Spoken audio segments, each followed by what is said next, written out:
Hello friends, તો આજે આપણે બનાવીશું શિયાળાની પહેલી સિઝનનું ઊંધિયું. તો એમાં પણ આજે મસ્ત એવા બધા જ શાકભાજી આપણે લઈ લીધા છે એકદમ મસ્ત. તો હવે આપણે બધાને સમારીને લઈ લઈશું. તેમાં મેં વાલોળ લઈ લીધી છે, ગુવાર છે, 2 પ્રકારની વાલોળ છે અને તેમાં આપણે પાપડી પણ એડ કરીશું. ત્યારબાદ તેમાં લીલા વટાણા અને વાલ એડ કરીશું. તેમાં લીલા ચોળા, ફ્લાવર, રીંગણને પણ મેં અહીંયા આવી રીતે વચ્ચેથી કાપા મારીને તેને આખા જ લઈ લીધા છે. ત્યારબાદ રતાળું, સૂરણ, બટાકા અને અહીંયા કાચા કેળા હોય તો પણ તમે તેમાં એડ કરી શકો છો. ત્યારબાદ આ બધા જ શાકભાજીને આપણે ધોઈને સાઈડમાં મૂકી દઈશું. તો હવે આપણે મૂઠિયા બનાવી લઈશું.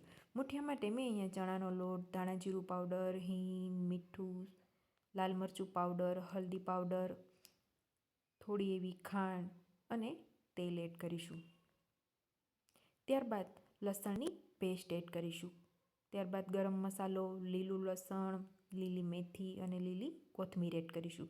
ત્યારબાદ તેમાં ખાવાનો સોડા ચપટી એવો અને તેની ઉપર આપણે એક અડધું લીંબુ નીચવી દઈશું અને તેમાં જરૂર પડે એટલું જ પાણી ઉમેરતા જઈને એકદમ સરસ આપણે લોટ તૈયાર કરી લઈશું. મૂઠિયાનો લોટ થોડો એવો કઠણ જ હોય છે. તો આપણે મૂઠિયાનો લોટ એકદમ સરસ વળાઈને તૈયાર થઈ ગયો છે. હવે આપણે તેમાંથી મૂઠિયા આવી રીતે રેડી કરી લઈશું. મૂઠિયાનો કોઈ પણ શેપ તમે આપી શકો છો. તો આપણા મૂઠિયા એકદમ મસ્ત ગ્રીન મૂઠિયા તૈયાર થઈ ગયા છે. તો હવે આપણે ગેસની મીડિયમ ફ્લેમ ઉપર આ મૂઠિયાને તળી લઈશું. તમે જોઈ શકો છો આપણે મૂઠિયા તળતી વખતે ગેસની મીડિયમ ફ્લેમ જ રાખવાની છે, જેથી કરીને આપણા બધા જ મૂઠિયા એકદમ સરસ તળાઈને રેડી થઈ જાય.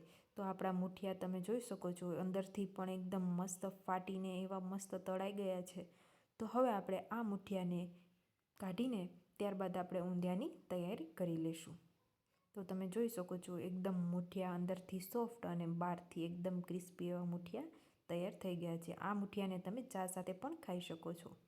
તો હવે આપણે ઊંધિયાનો વઘાર કરીશું. ઊંધિયા માટે આપણે જે મૂઠિયાનું તળેલું તેલ જ લઈ લઈશું.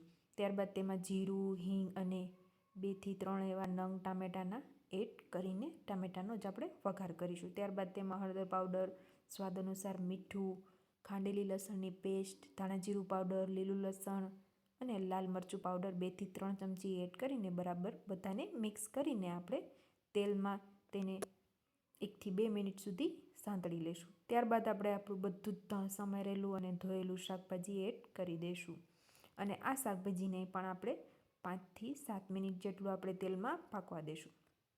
તેમાં આપણે લીલી મેથી, લીલી કોથમીર એડ કરીને ફરીથી બધું બરાબર મિક્સ કરી દઈશું.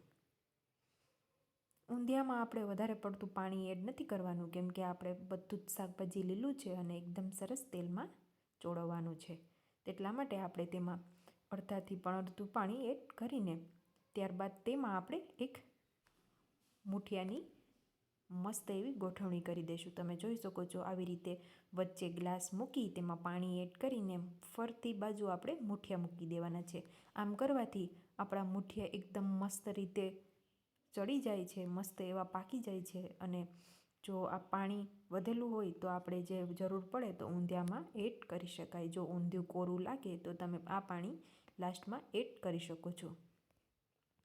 તો હવે આપણે ગેસ બંધ કરીને આપણે ફૂલ ગેસે 1 સીટી આપણે વગાડી લઈને ત્યારબાદ આપણે તેને ધીમા ગેસે પાકવા દઈશું. તો આપણું ઊંધિયું એકદમ સરસ મસ્ત રીતે તૈયાર થઈ ગયું છે. તો આપણે વચ્ચેથી આ પાણીનો ગ્લાસ હટાવી દઈશું.